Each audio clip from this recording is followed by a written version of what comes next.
So, I'm not going to go into the details of those options and the complexities and the muddle that the government's got themselves into in bringing forward their proposals. But I am going to try to explain to you why I believe that, however and whenever it happens, an elected mayor is the right system of governance for Leicester and cities like it. Now, I think that opponents of the elected mayoral system will probably, be able to judge for yourselves in a few minutes, will probably have three things. They will try to tell you that the present system works. They will also, I suggest, try to tell you that an elected mayor will be unaccountable and autocratic. And they will probably also try to give you some examples of elected mayors that haven't worked elsewhere. Now, I'm going to take those three in turn, but I'm going to spend most of my limited amount of time talking about the first of those. Because although they may try to argue to you that the present system works, I tell you it does not.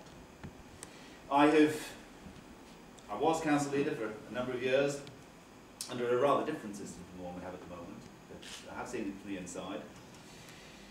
And I do know that the present system, when it was established, some 10 years ago now, was established with the arguments that it would be more transparent than the old committee system, that it would lead to more timely and effective decision making, and that it would be more publicly accountable.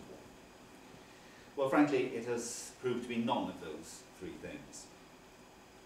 What it did was to separate the executive function in councils from the so-called scrutiny role. And as Colin has described it, it has given powers effectively to a leader that are those equivalent to ones that will be given to an elected mayor, and has separated that leader and the cabinet from the majority of members of the council who undertake the scrutiny role. I believe that it was naive of the government, my own party that introduced it, to believe that that system would be a significant improvement and would, above all, lead to greater accountability and transparency in the work of the council. What it has actually led to is, in many councils up and down the land, and I think others here can tell me how much they believe it to be the case today, but it has significantly led to a feeling of disempowerment amongst the majority of members of many local authorities. And it has also led to a loss of morale and a considerable difficulty of all parties, in Leicester and elsewhere, to attract and to retain council candidates of an adequate calibre. As I say, that applies across the board in Leicester and elsewhere. But the fundamental problem is the one that Colin touched on. And it is that the leadership of the council, the person who is effectively the mayor of the council, is selected by a system that involves first party selecting their candidates, those candidates being presented to the electorate at an election, and then voting for individual candidates in individual wards, but only after the people have had their say. In a private room somewhere, do those who either make up the controlling group, or as was the case while Roman was involved, between two parties, only then in private rooms is it decided who will exercise the mayoral powers. And as Colin has described it, it's possible in Leicester for that to be as few as 15 people voting in favour of the person who will undertake those powers. And that, of course, is when the trouble starts. Because I've talked about the calibre of members and the problems all parties have, here and elsewhere, with getting members of councils who are of adequate calibre. Frankly, and there are a number of exceptions, some of them here this evening, but frankly, there are, on many councils, and I won't particularly single out Leicester, members who would, in other circumstances, have considerable difficulty obtaining significantly remunerated jobs. However, they find themselves elected as councillors. And they find themselves elected as councillors with a power. A power to use something that has a value. It is a vote in the election of a leader. And it is valuable because council leaders are able to exercise a power of patronage that prime ministers would be green with envy for. Because it is possible for council leaders to create posts and to use appointments to posts in a way that gives to people jobs and remuneration that far outnumber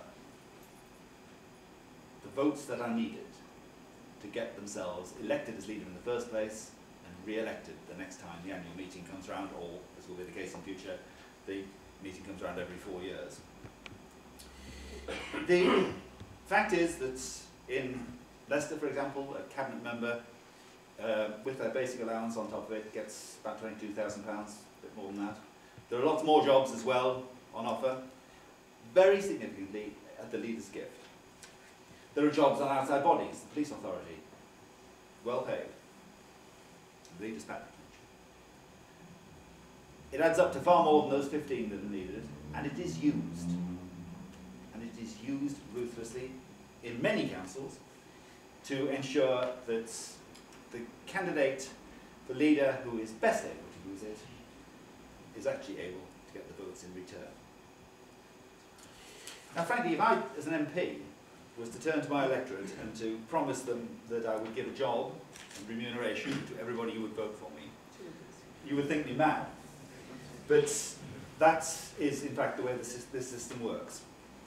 Now, there are good councillors who refuse to be part of the system, but I will just say briefly, and I will say it in his presence, do you frankly think that Ross Wilmot would not be leader of the council if the incumbent was chosen on the basis of their merit and their calibre?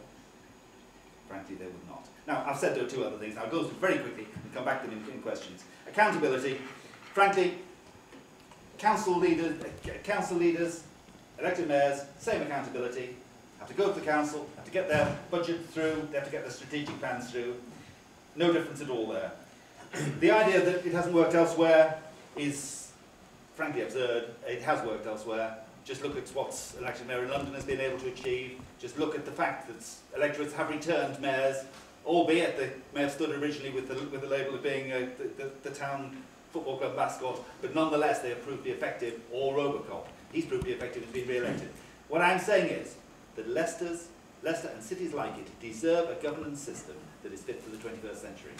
They deserve one that is free from corruption. They deserve one that is accountable to the electorate, not to 15, 20 or even 40 people in a room, some of whom expect to sell their votes. It deserves a person who is chosen because of their leadership and their vision. The point is that whoever provides that leadership, whoever provides that vision, it should be the choice of the electorate. That is the democratic way to choose the leadership of the city, and that is the argument for directly elected mayor.